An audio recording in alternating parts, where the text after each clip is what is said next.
Welcome to the Did Nothing Wrong podcast, where we do our best to cut through the noise and help you make sense of the chaotic information space around us.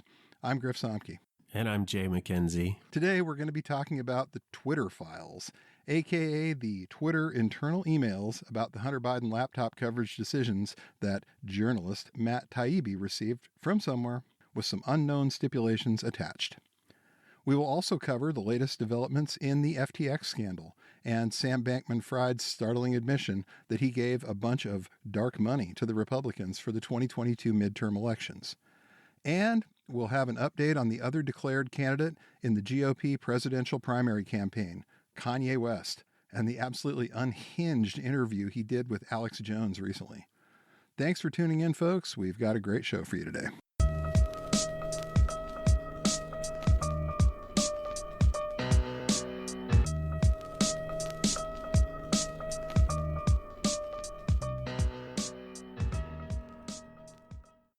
So, Jay, you're back. How's the new kid doing? He's good. He was born Wednesday morning, and he's happy and healthy. And yeah, it's actually pretty easy right now because he's sleeping a lot. So I don't have too many complaints. It's the other kids that are wild and crazy and they are a blast, waking us aren't up. Oh, it's always something. But no, we're good and trying to slowly catch up on sleep, but it's a work in progress. Right on. Yeah, it definitely is. So did you get a chance to check out the Twitter files by any chance? Oh, I did.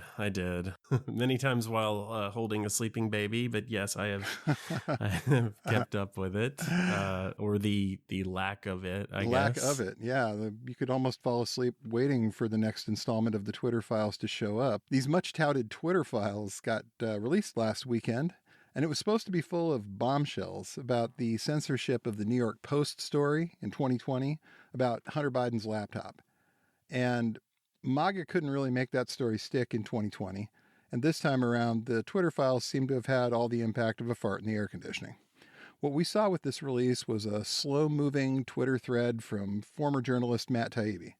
Taibbi, you might remember, was brought in 2018 to try and whitewash Bill Barr's decision to wind up the Mueller investigation from the left. And now he's being accused of doing PR work for the world's richest man, but he really doesn't like that framing because it's essentially the opposite of the stuff that he used to write and he got famous writing. So this guy was a left-wing gonzo journalist who really took the bark off of Wall Street and billionaires and Goldman Sachs, and now he's carrying water for Elon Musk. What happened?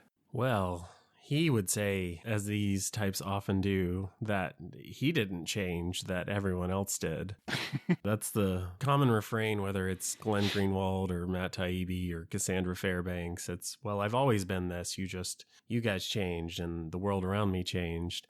Yeah, but I don't buy it, and I don't think you do either. Not really. Yeah, Taibbi really hates that framing of PR for the world's richest man. But Elon himself in a tweet admitted that he's the one who gave this to Taibbi. He admitted that these internal Twitter documents that he got after he purchased Twitter, and he handed them off to Matt Taibbi and Bari Weiss, right, and someone else that he's so far not naming. Don't know what that's about, but I guess we'll find out one day. But yeah, that the Matt Taibbi of old, I think I was looking through it, and I think this does explain why he's really hesitant to say, oh, I'm just doing Elon Musk's bidding. Even though Taibbi released that little message on his Substack saying that this kind of came out of nowhere and he had to agree to certain conditions, which he does not elaborate on. Right. He had to agree to certain conditions to do this, but he was handed this huge story. Yeah, you can call it PR. He's doing what Elon Musk wants. But you look back at some of these old headlines for Taibbi at Rolling Stone around 2008, 2011, the Great Recession. Matt Taibbi makes a name for himself going after Wall Street and Goldman Sachs. And you see these headlines like, how Goldman execs screwed their clients and lied to Congress. That's 2011. Right. Then you get Goldman, new reform law can kiss our ass. Another one that's looting Main Street, how the nation's biggest banks are ripping off American cities with the same predatory deals that brought down Greece. You've got another about a billionaire bailout recipient to America. Suck it in and cope, buddy. And that's 2010. Which billionaire, which bailout, Matt? Right. It was the vice chair of Warren Buffett's Berkshire Hathaway. Yeah. So Matt Taibbi he was hard on those guys. Those billionaires, their corruption and they're just looting and stealing from America, and they're man. But it is that pretty clear leftist position, which Rolling Stone was known for, and it's what you'd expect. But now it's 12 years later, and Matt Taibbi is getting handed quote-unquote scoops from Elon Musk. It's worth pointing out that the last time Matt Taibbi kind of went viral for something like this, he did it in a slightly different manner. He released what was ostensibly a chapter from his upcoming book entitled Russiagate is This Generation's WMD. And, he made some comments about how it hadn't been proven, and that liberals and anybody who still had an issue with supposed Russian collusion needed to get over it. It was just making them look bad, made them seem hysterical and untrustworthy. And then some weird stuff happened the next day. Bill Barr, who had just been installed by Trump as Attorney General, decides that he's going to shut down the Mueller investigation at the time. And he releases a 4-page memo summarizing the quote-unquote conclusions, which was later refuted not only by Robert Mueller, but by a district judge saying, no, this is not what was in that report, had all the hallmarks of a whitewash. And then every MAGA influencer on the planet blasted out Taibbi's article simultaneously with Barr's report coming out. And it really had the sort of feel of a really coordinated information op to it. Like, these people knew it was coming, and they were using it as an excuse to, get away from the whole idea of Russiagate, the whole idea of Trump's connections, the Trump campaign's connections to Russia, some very, very legitimate things that were being investigated. And they figured out a way to shut that down, and they used Matt Taibbi's article as cover with a certain segment of the population. And I think people knew that was coming this time. They remembered who this guy was, if not from his articles back then, but it was like, wait a second, this is the guy who collaborated with all these people to help shut down the Mueller investigation. Maybe we should be a little skeptical about what this guy's bringing to the table. Yeah, Bill Barr is currently doing the rounds of, Trump has to be stopped. He's a menace and the Republican Party needs to move on. But it's not a monster he created, but he really went out of his way to protect Trump. The Mueller report did not say the things that Barr claimed it did, that though he's been exonerated and there's no collusion and all this. It was much more up in the air, and it was much more kind of about, we could find more, and there's evidence that's concerning. He said he couldn't prove collusion, or he couldn't argue it in court. And as far as obstructing justice, it was an open question. But Barr made it very clear that Trump did nothing wrong, as it were. And Taibbi has been criticized pretty heavily for this, because he posted this article, Russiagate is This Generation's WMD, which of course is about Iraq, which he covered, and saying that, it's just this hoax that the media bought and has been trying to sell you because the deep state sold them on it, and they've just been trying to prove that they weren't lying this whole time. But now we know. And Taibbi claims that he didn't coordinate this with anyone, that he didn't know when Barr was releasing it. But it rings hollow. The whole thing, it seemed very coordinated at the time, and it honestly seems even more so now. But it got picked up by RT, and this Taibbi article, it got tweeted out by Don Jr. and all these members of the Trump campaign and ex-Trump White House people. You had Cernovich and Posobiec and the usual MAGA troll crew that were, honestly, they were just gleeful. Yeah, they were just waiting for it. I remember watching them that day because I knew it was coming and just waiting and seeing, okay, how are they going to play this? And they were all just, they were ready. And Barr was a little late coming to the podium and to make his statements. A lot of times these press conferences, just they say they're at 2 and they end up being at 3:30. But they were so ready for it. And I remember him posting the meme of the guy with a stick trying to poke someone. Just come on, just do it already. Just do it already. Because they knew what was coming. They were ready. And Taibbi's article, it gave it some legitimacy. It added to that idea that, hey, this is all a hoax and Russiagate was just made up by the deep state and the media. Right.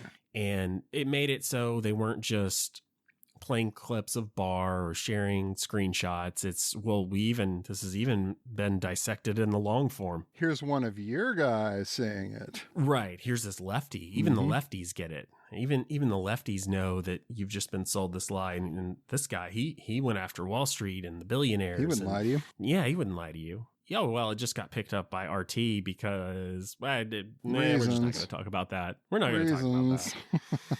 Yeah. Having it be Taibbi, I guess the goal was to get it to ring true with certain people on the left, and I suppose it did that. But when you start to dissect it and say, like, okay, this is saying Trump didn't collude with Russia, even though there's a lot of weird evidence of connections to Russia and contacts between Russian individuals and the Trump campaign and secret meetings in the Seychelles, and we could relitigate all the various things that you have Mueller saying specifically that, and this is a quote from Robert Mueller, the Barr memo did not fully capture the context, nature, and substance, unquote, of his work. And this is not a guy who would write and complain for the most part. This isn't what the guy did, but man, was he ever mad about how this all went. Yeah. Yeah. And then you start to piece this together and you start to see, well, you've got all these people on the right who are friendly with Russia or have nice things to say about Putin. He's strong and he's tough and he's Christian and all this. But then you've got this guy, Matt Taibbi, and it's like, well, he lived in Russia too. And he, by his own admission, worked for a former KGB general when he lived in Russia. And if you start putting together all these stories that Taibbi has done over the years, you start to realize that nothing he's ever really done is something that the Kremlin or Russian intelligence would really have a problem with. Bashing the Iraq war, well, they did that too. They were fine with that. And then you start to look at his coverage of Wall Street and billionaires and corruption. Well, yeah, the Kremlin loves to paint the U.S. as run by the corrupt elites who don't care about the average people, and they steal and they lie and they take from you. And you see lots of criticism of the drone strikes, which again was something that the Kremlin liked to highlight. And the U.S. warmongers, and if they're not fighting in Iraq, then they're drone striking innocent civilians in the Middle East elsewhere. And to be fair, a lot of this stuff is valid. A lot of this stuff has a very valid point behind it, and that's not what we're trying to say here. We're simply saying, find me one thing that Matt Taibbi ever wrote that the Kremlin, that Russian intelligence would disagree with at all. Yeah. It doesn't mean he wasn't a good journalist, and they were valid points. They were good articles. They were good takedowns. I have one of his books. I have Grifftopia around somewhere. Yeah. He was right on with a lot of this stuff. But so I don't know that Taibbi has changed, but I think once again, when we look at who he's criticizing and who he's going after, I don't think the Kremlin would mind. No. I think Taibbi, well, he's gained like 600,000 followers since he started this whole thread. So he's making money off of this. I think he probably left Rolling Stone. Maybe it was mutual, maybe it wasn't, but he's making a lot more money on Substack and with his podcast than he probably ever did there. And it's lucrative and it's a career choice and he can make it. But I think the consistent thing with him is this guy lived in Russia for years. He wrote a book, which he claims is fiction right. but was published as nonfiction, where he talks about raping underage girls and other women who worked for him. So if you're looking at a guy who has reason maybe to not piss off the Russian security services, I would point to a guy like Taibbi and say he might have reason to worry about that and to make sure that he's following a certain line. And if you go back and you read the stuff he was writing back then, it's, the de rigueur criticism here and there of Putin, but for the most part, the people he's ripping on are the Americans. He's ripping on the country. He's ripping on the way that the Americans have treated things in Russia since they've come over there. They don't mind if you criticize the guy a little. They've never minded that. As long as the bulk of your criticism is directed at the people they really don't like. And that's how the game works over there. He's going to frame it in terms of, Elon is taking on the establishment or the deep state or the security services, the CIA and the FBI. And he's become enemy number one of all the elites, and he's revealing things that they don't want told. And then you see this thread that, you're right. At one point it was taking Taibbi 15 minutes per tweet. Yeah, he got up to 20 minutes. Okay. I was timing this, and he got up to 20 minutes, and I found myself looking back. Did you miss it? No, you didn't miss it. He's still there. And it was just, man, the thing about taking 20 minutes in between tweets like that is it gives some good comedy a chance to happen on Twitter, and the replies to that were just lit. Some of the tweets that people had talking about this whole thing were just hysterically funny. And it just seemed by the end that his heart was not in this. He was leaving off tweet numbers. He was taking a really long time to get these out. Almost seemed like he realized there just wasn't really a whole lot there. It looked like he was writing it in real time, like he was reading the material and trying to tweet it out. And normally with something this big, you'd expect it to be pre-written. Right. You'd expect him to take a little time, which you can do in a day. But they rushed this out. It was Elon said it was going to happen, and then it had to happen.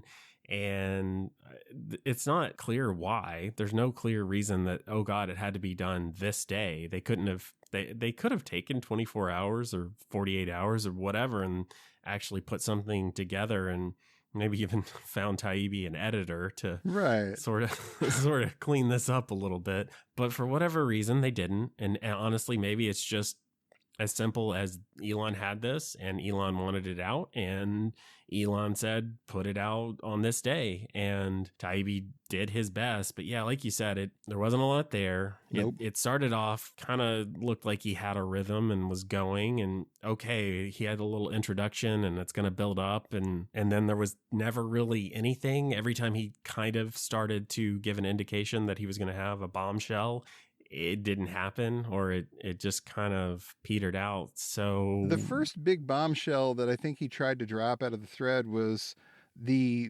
links to the tweets that the Biden campaign had apparently complained about and Twitter had deleted. And everybody on the one side is kind of like, oh, what a scandal that they did this.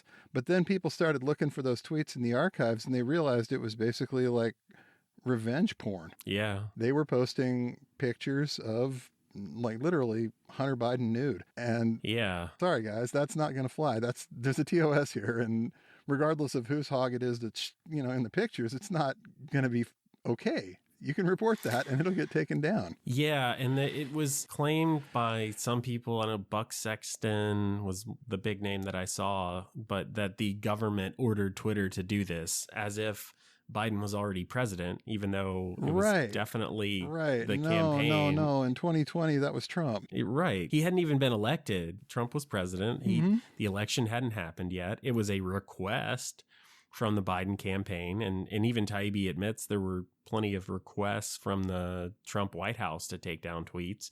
So yeah, they didn't order anything, and they had no authority to order anything because Biden wasn't the government at that point. He was just a presidential candidate. So Twitter could have not done anything. That they could have done that. And then maybe they would have faced some legal action or some other consequences. But again, that was a choice that they could make. And as a company, they either looked at their TOS or their moderation team decided that, yeah, nude revenge porn probably shouldn't be on this website, whether it's Hunter Biden or anyone else that you've never heard of. Right. Some angry ex. I mean, TOS is TOS on this. It's not, seriously, it's not okay. This is not something we should be letting go. And it's stated quite clearly in the TOS that you're not allowed to post these kinds of images. Yeah. And sure, they made the right call.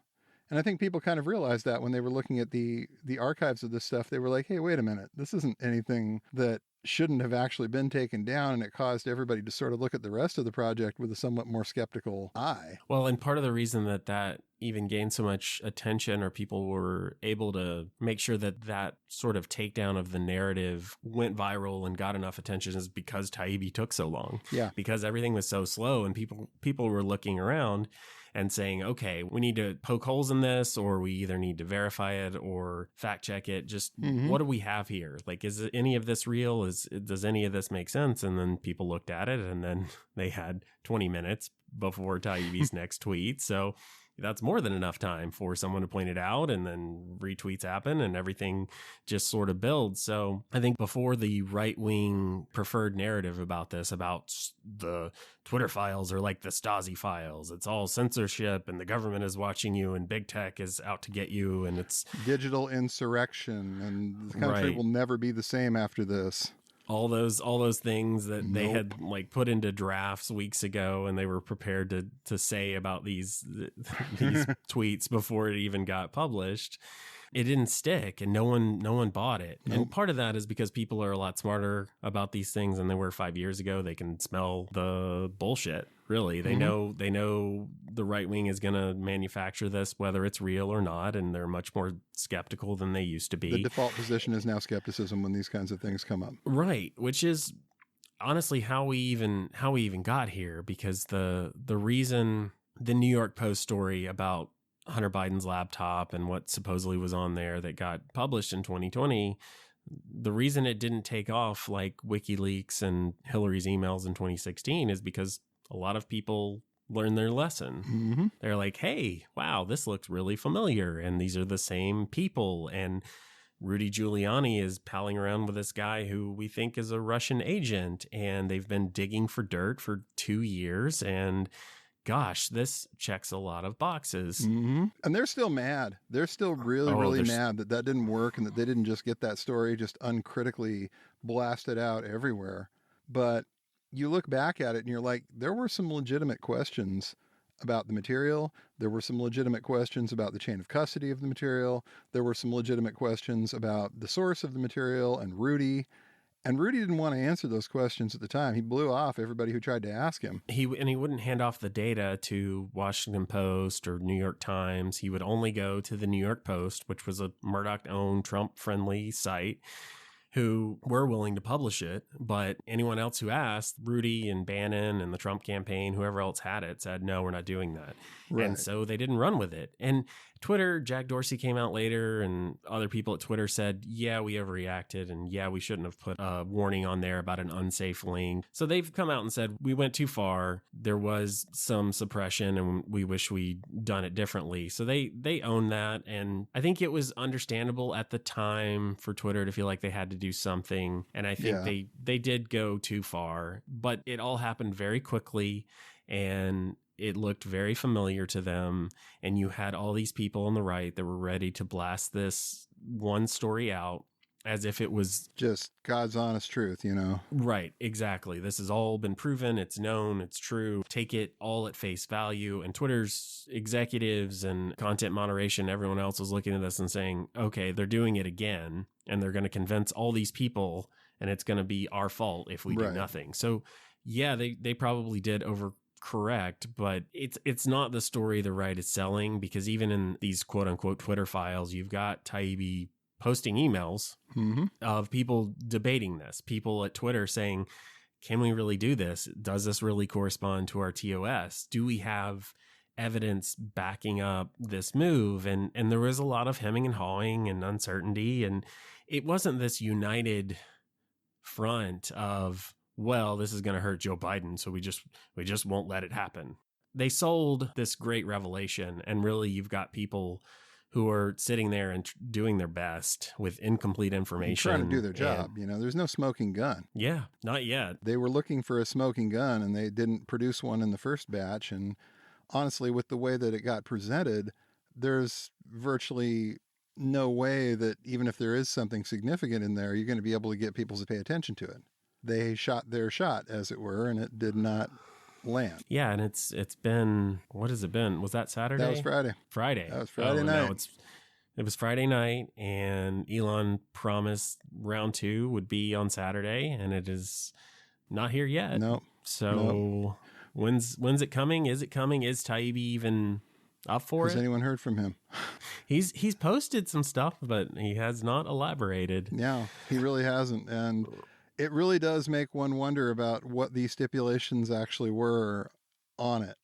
Because he just sort of like petered out. He didn't stop it in any kind of grand fashion or hype that. He kind of got to a point where he stopped putting tweet numbers on it. It's really hard to follow these things. If you're going to tweet out hundreds of tweets, you have to number them.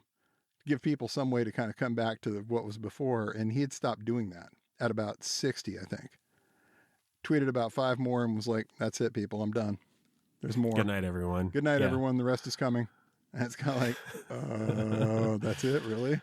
Yeah. And Elon was thrilled, and he posted something about handled. Oh, Twitter said they handled those tweets that were requested to be taken down by the Biden campaign. And it was the ones of revenge porn. Yeah, of course they did. Yeah, of course they did. Like, yeah, they handled it. They handled how they handle it when you report revenge porn. They take it down. The very basic aspect of their job. So Elon pretended to be happy. Maybe he was happy enough. I don't know.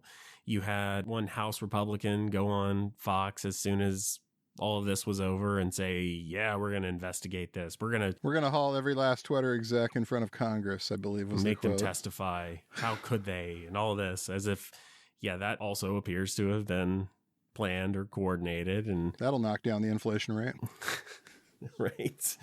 Yeah, but that's what they've promised to do, and that's one campaign promise they'll definitely be keeping from the sounds of things. Yeah, well, it's a whole lot easier than fixing literally anything. So, speaking of things that are going to get investigated at some point, hopefully, FTX CEO Sam Bankman-Fried gave a phone interview this week to journalist Tiffany Fong, and it was a banger. Among the things that they covered were a rather startling admission from Sam Bankman-Fried that he donated an equal amount of money to the Republicans in the 2020 midterms, but he did it as a dark money donation because, in his words, he knew the press would freak out. So, Jay, am I doing the math right here? Because if this is true, and we should caution, he could be lying about this. He's not the most credible guy at this point. But if this donation really happened, it would seem that between what Sam donated as dark money and what his co-CEO Ryan Salame donated over the table, FTX may have actually donated more money to Republicans than Democrats in the midterms, right? Yeah, several $1 million more. Wow. Yeah. That is not what I was told. There goes that narrative. Ooh. Yeah, Salame donated $24 million, and Bankman-Fried donated around $37 million to Democrats that we know about that's public, but he's now claiming that another $37 million went to Republicans in dark money, which we don't know for sure because the whole point of dark money is that we don't know. We don't know. You've got stuff like Donors Trust, which is this big right-wing slush fund that we kind of have a good idea of which Republican billionaires are putting money into it. You've got the Koch brothers and Richard Uihlein, and at one point it was Robert Mercer, the Bradley Foundation. You've got a lot of different right-wing donors who we believe are putting money in there, but thanks to Citizens United, we just don't exactly know who put in what, when, or how much. So it is entirely plausible that Sam Bankman-Fried did this. I don't trust him, but again, it could have easily happened. thanks Citizens United for making that possible. Yeah. We absolutely need to reform that and do something about it. But yeah, it's just kind of incredible. Bankman-Fried had mentioned this on Twitter and said that he and Ryan Salame worked to set up crypto donations for Republicans and Republican campaigns. We know he gave some money to Mitch McConnell's PAC, and that is public, but by and large, it was almost entirely donations to Democrats that were public. But the idea that he donated this kind of money to Republicans in a dark money donation just really changes the entire narrative. He in that interview kind of laughs at the idea that he could have masterminded some kind of conspiracy. Yeah, the whole Ukraine Democrat money laundering scandal. He just sort of says what, and yeah, I wish that I knew how to do that. But I think he says something too about why would I do that? It's quite telling that the right has made up this narrative out of nothing, that because there's these very tangential links between Ukraine and the Democrats and FTX, that we've uncovered this massive scandal, except we haven't. But the funny thing is, he didn't have to do that for Republicans. He just gave a bunch of money, 37 million, he says, in dark money that can't be traced because it's that easy. So you have this huge, massive supposed scandal and operation that no one can quite understand or explain. And Tucker's talking about it, and everybody on the right was focused on it, and now they kind of took a quick break for their Twitter files, and they're going to be back. They're already back because Elon Musk has now upped the ante and said, "Well, I think Sam Bankman-Fried has donated over $1 billion to Democrats." Probably, he added the probably because there is no evidence that yes, yeah. And then he asked a question of where did the money go? Like, what money? The money you just made up? Yeah, let's trace the money that doesn't exist and see where it went. But of course, that becomes a story, and that becomes something that Republicans can later argue about and search for. And it was proven. Elon Musk said it on Twitter. He wouldn't lie. He's the world's richest man. He just knows these things. He just knows how it works, and someone must have tipped him off or something. It can't just be... He couldn't have just pulled it out of his ass or anything like that. No, couldn't have just been completely made up by this manic billionaire who... discovered after a midlife crisis and a divorce that he really enjoys shitposting. Tale as old as time. And he's just really in the hole with this... Right. This Twitter purchase has really got him in the hole, and Tesla's stock has gone down, and he at least needs one side to love him, and Republicans will love him if he says this. So he keeps going on and on about bashing Bankman-Fried, even though at one point Elon in some text messages told Sam that he could roll over $100 million into Twitter. Now, yeah, when Elon purchased it, he said, yeah, just go ahead and roll that over. And now, of course, Elon does, I didn't do that. And Sam Bankman-Fried doesn't own any of Twitter. Just a coffee boy. Never heard of him. Right. With that stuff, who knows? Maybe he didn't actually roll over the 100 million. But if Elon has just known this guy is corrupt and it's so obvious that he's been scamming people. A few months ago, you were telling that guy that he invest in your Twitter purchase. Wow. Yeah. Weird. But suddenly Republicans hate this guy because FTX crashed, and we've got this whole narrative about Democrats in Ukraine, and maybe the CIA is involved with money laundering in Latin America. And yeah. I mean, God, it doesn't even sound real when I start saying it. Doesn't have to make sense. It just has to hold them till the midterms or hold them till the election. And they are writing these articles, and they are claiming these things are happening. So those future House investigations are going to go look for it. And you will see people quoting this stuff in addition to all the rest of the stuff that they're quoting. You will see these things being quoted like, it was proven that Sam Bankman-Fried gave all this money to Democrats. And it was proven that they did it through Ukraine. And it's kind of like... how's it proven? Well, I saw it on Twitter. Cat turd. It was cat turd. He proved it. Cat turd. Yep.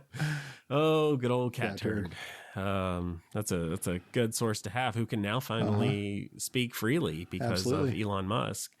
They would have censored this before. Haven't you heard about the censorship? Yeah. Yeah, they're not done. No. They're kind of poking around and fishing and seeing what'll work and what won't. But it really is something to see Sam Bankman-Fried just come out and say this and say, yeah, I donated the same amount to Republicans. That really threw him for a loop. Mm-hmm. But man, Elon was quick on the draw with his, well, no, 37 million, that's nothing. It was over $1 billion. And the one thing I did want to say is that, so Sam Bankman-Fried did say he wanted to one day donate that amount to Democrats. He did say that. And it was earlier this year. And maybe he was lying about that. Maybe I think the guy's been lying about quite a few things. So maybe he never meant that. Maybe that was just a PR move. Or maybe he did mean it one day. But one day did not come. No. Just the fact that he said it does not mean it occurred. Doesn't mean he donated $37 million to Republicans. Definitely also doesn't mean he donated $1 billion to Democrats. It's a thing that maybe he meant, but I am sure that as that narrative kind of evolves and grows, they're going to point back to Bankman-Fried's statement about $1 billion one day. And that, again, like you said, it's true. It's proof. They're going to screenshot that and say, well, he did it, and where'd the money go? Well, he didn't do it because there's no evidence that he did it, but they saw it on Twitter and Cat Turd posted about it. Right. So it's gonna. And he's credible, right? It's going to be enough. I mean, you get your news from the litter box, really. I mean, it's absolutely. You scooped it out of the litter box. It must be true. His words, people, not mine. When they write the history of this era, they're going to come up with stuff like that, and they're going to be like, "What the hell were those people thinking?" They were telling you right off the bat what this was, and you didn't get it. Oh, wow. You didn't. I can only hope that in 50 years, our kids and our kids' kids are much more savvy about the things they find on the internet. I think they will be, but man, it's a golden age of stupid right now. Well, that depends on how soon we manage to get TikTok shut down. That's a whole nother episode right there. Yeah, we'll get there. Yes, we will. So we keep coming back to this because, well, he keeps coming back to this. And after Kanye West, or Ye, announced his 2024 presidential campaign, he hired far-right trolls Milo Yiannopoulos and Nick Fuentes to serve as advisors. He then shows up at Mar-a-Lago with Fuentes and afterwards begins a media tour of sorts, visiting Tim Pool's studio, later appearing on InfoWars. And in both interviews, Kanye refused to follow any sort of script and ended up making the interview about what he wanted to talk about. And if you've been following the news around him lately, you can probably guess where that led. His anti-Semitic remarks made both Pool and even Alex Jones uncomfortable, and their attempts to rein him in simply did not work, and on Sunday, Milo and Kanye parted ways. Do you think we should call this a political campaign, or has this evolved into something else at this point?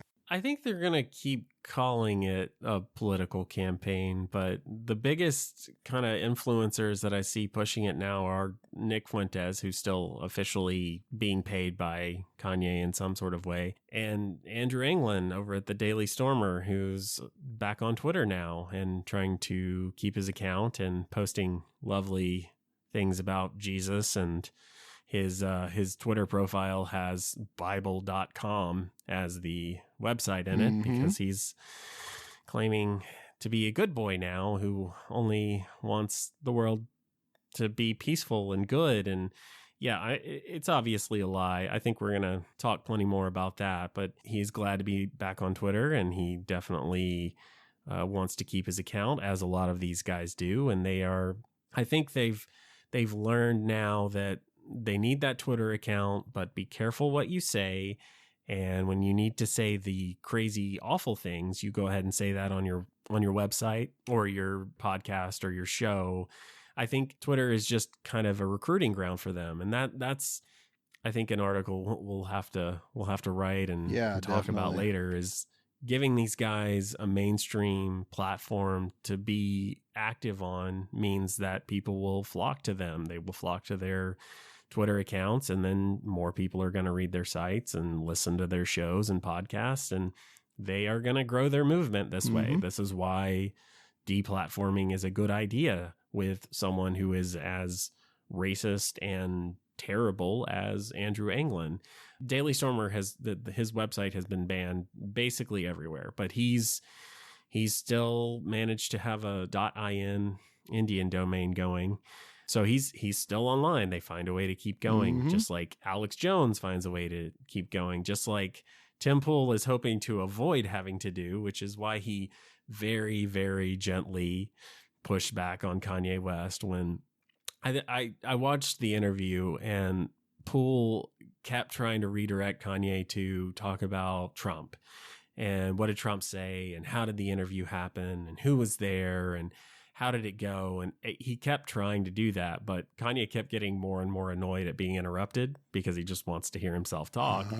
And every time his mouth opened, it was about the Jews and why he doesn't like the Jews and why the Jews are after him. And it's terrible. And Tim Pool wanted to dog whistle and kind of, oh, well, the corporate press or the elites. We don't say that out loud here.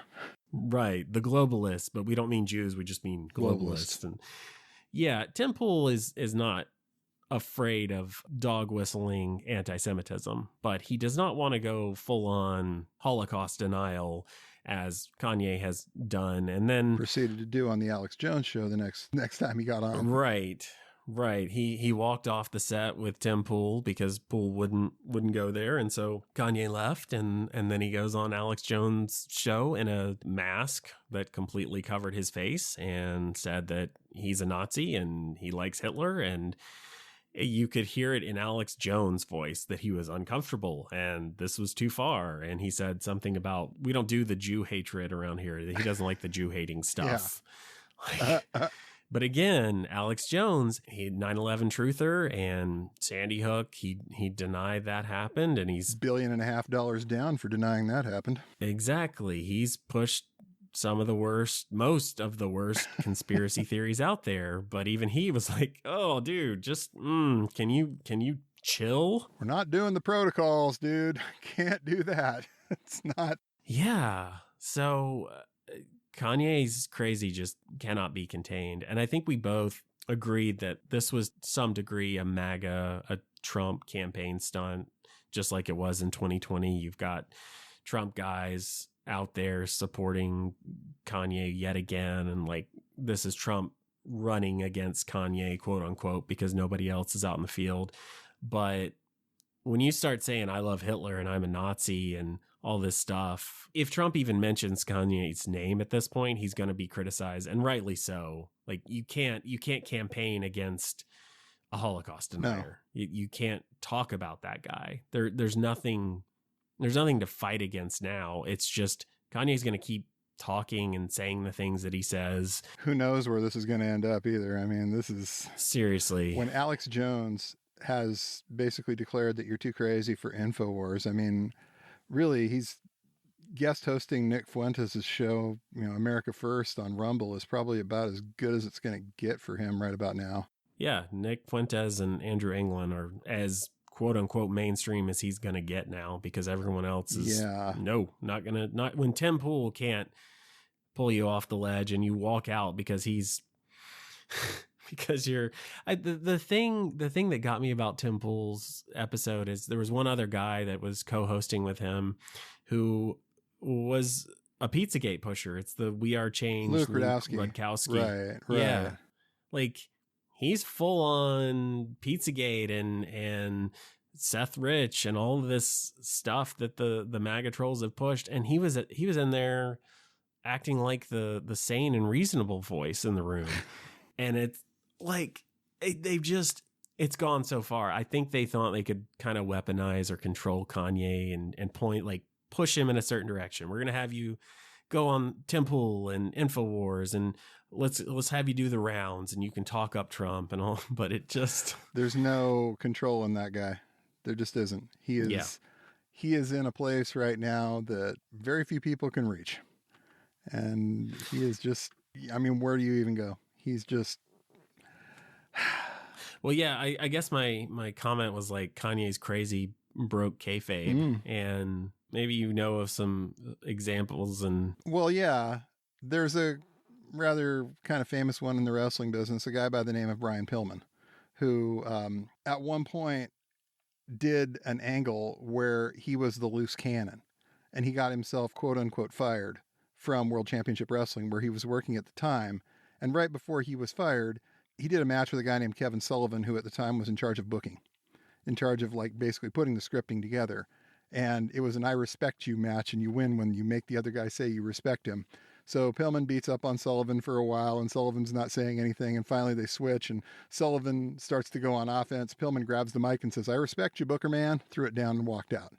And everybody was like, oh my God, what just happened? So Pillman supposedly gets quote unquote fired for that from WCW. Huge break of kayfabe at the time to say, oh my God, Sullivan's the booker. Because people kind of knew that, but they weren't admitting to that. He shows up then in a promotion called Extreme Championship Wrestling out of Philadelphia, Pennsylvania, and proceeds to do an interview that is just one of the most unhinged things you'll ever see, where he says a whole bunch of really horrible things about his previous employer, World Championship Wrestling, the guys that ran it, and then he proceeds to start in on the crowd that's watching him right there. And he proceeds to start telling them exactly how bad he thinks they suck. And finally they end up cutting him off, but it's just like Pillman at that point was working, shooting, who really knows. He ends up signing with the World Wrestling Federation, and because he's hurt at the time, he can't go in the ring. So he ends up doing an angle with Steve Austin where they implied that Brian Pillman shot him. And that got all kinds of people upset. And when they get ready to go ahead and pay that off, finally Pillman ends up dying of a drug overdose. So he was obviously in a really, really bad, crazy place at that point in his life. And he was weaponizing that crazy and putting it on TV every week. And I think we're seeing something kind of similar with Kanye. I think so too. And the kind of equivalent moment there is Alex Jones cutting to commercial because Kanye's just gone off the ledge. And if you go back and listen to the Tim Pool episode, he's only on there for like 20 minutes, but at some point he starts talking about the doctors, the Jewish doctors that are trying to treat him. I mean, who even knows if they're Jewish? I have no idea. It doesn't matter. Who cares? He certainly thinks they are. He certainly thinks they are. But he's talking, I wasn't going to let him do that. I wasn't going to let him control me like that. And he says that they're trying to give him lithium, and a rather high dose of lithium, which is what they gave Kurt Cobain. He wrote a whole song about it. And it is serious stuff that they give people who have bipolar and have really manic episodes. They give it to schizophrenics. It is no joke. And for some people, it does work. It does allow them to have some sort of meaningful life and control over their emotions, but you don't get a doctor trying to give you lithium unless that you really need help. There's something really wrong. Yeah, definitely. And no one is coming up to Kanye and making him take that or treat himself or just stop this. And he needs to stop, but it seems like everyone in his life who could have gotten him there has been pushed aside and pushed away. And now he's got Nick Fuentes, and that guy's going to use him for every bit of money and donations and relevance that he can grab. And he doesn't care what happens to Kanye. He doesn't at all. And the end is not going to be pretty. No. But yeah, it's sad, but it's also... It doesn't change the fact that he's saying some absolutely terrible things, that he is elevating garbage, anti-Semitism, garbage. And we should point out, like a lot of people have, that there is no correlation between mental illness and anti-Semitism. Kanye being whatever he is at this point really doesn't have a whole lot to do with the things that he's saying right now. The people who are around him have far more to do probably with the things that he's saying than any mental illness does. You know, Milo, up until recently, Nick Fuentes, these are the people who should be absolutely ashamed of themselves for taking somebody who's obviously not well and using him to promote their agenda. And their agenda is get rid of the Jews. Nick Fuentes has been very upfront about that. Andrew Anglin has been very upfront about that. He's got an article endorsing Kanye saying, finally, the Jews are going to get it. what they've got coming. Nick Fuentes has said the Jews better remember, what happened the last time people got mad at them. These are people who have an agenda, and they are not afraid to push it. And they are using Kanye West to do that right now. And those are the people, in my opinion, who ought to be just absolutely ashamed of themselves. He needs help. I don't know what they need. Yeah. They are validating the worst thoughts and ideas in his mind, which I think got there all on their own. And everyone who said, no, that's not real, that's not true, he just told them no. He pushed them away, and he found someone who would agree with him. And he has enough money that he can pay people who and gives enough reason for someone like Fuentes to show up, because he can get something out of this. There's a benefit to him if this show goes on. And yeah, mental illness didn't cause this, but it has made Kanye more susceptible to being manipulated and convinced that these aren't crazy, horrible thoughts that he should stop having, and that he's on some sort of downward spiral that is going to end quite poorly. Yeah. It's the reason it's still going. And yeah, he needs help, but will he get it? Not around the bunch he's hanging out with now. No. They have no interest in it. So yeah, the last that I saw, Kanye was posting on Instagram, because he's now been banned on Twitter, which it's not entirely clear why, because he did post some terrible things, but Elon Musk banned him, even though that InfoWars interview happened, and Elon was still replying to Kanye with Jesus loves you, and God, he was still showing some degree of support, which was odd, but on brand lately for Elon. But yeah, then Kanye kept posting. He was posting stuff about unbanning Nick Fuentes and Ali Alexander. He was posting about the InfoWars interview and how great it was. And then he posted a horrible image of a swastika inside a Star of David, which is terrible and ridiculous and should not be allowed on the platform. But Elon Musk said that it was an incitement to violence, and not only took down the image, but permanently suspended Kanye's account. And I think Twitter has a pretty solid history of removing Nazi symbolism for several years. They've been doing that. You post swastikas, you post Nazi imagery, it's going to get taken down. But I don't remember it ever being a permanent suspension, not on its own. And the whole thing, I know one of Kanye's last tweets, maybe his last tweet, was an image of Elon that got memed to death, of Elon on a boat, shirtless. His chest was sticking out and his stomach was sucked in, and some looking quite pasty. Yeah. I think Kanye captioned that with "Let this be my last tweet" or something like that. And I'm not saying that's why Elon banned him. Maybe Kanye probably deserved to be banned. He deserved to be banned after the DEFCON 3 tweet about the Jews, but it's just odd. You get banned when you make Elon mad. It does kind of suggest that, again, Twitter is now a dictatorship, and the whims of the dictator are law, and what he's going to decide or feel like next, or we don't really know. I think we have a good idea of which way he's leaning. It's definitely right and right wing, and man, the guy says stuff like the Twitter files or like the Stasi files, and I just think you need to get off 4chan. Go touch some grass, buddy. Spend a little more time on that boat. Get some sun. He needs it. But yeah, it's just not a good sign about where Twitter is headed. And I'm fine with Kanye being banned, but banning Kanye at the same time you're unbanning Andrew Anglin and all these other accounts, and they're no longer stopping COVID-19 misinformation. It's just so arbitrary and up in the air, and I think we're in for a bumpy ride. I've seen something about, it's been said, or Elon has claimed that Apple is advertising on Twitter again, and that Amazon is coming back, and maybe they are, maybe they aren't. But it does, if you don't want to see what's happening, it's easy to pretend like, well, Twitter's a little different and it's a little odd, but oh well. And I think for us watching this day to day, it's obvious that something bad is going to happen. It's just a matter of what it's going to be and when.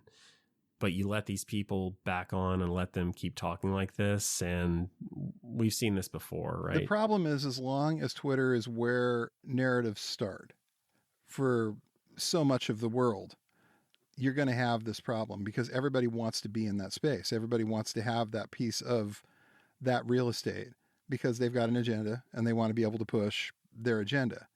And Twitter's where that happens because so many people are on it. So many people use it for news. There's really no equivalent to that. So this is why they fought so hard to get back on.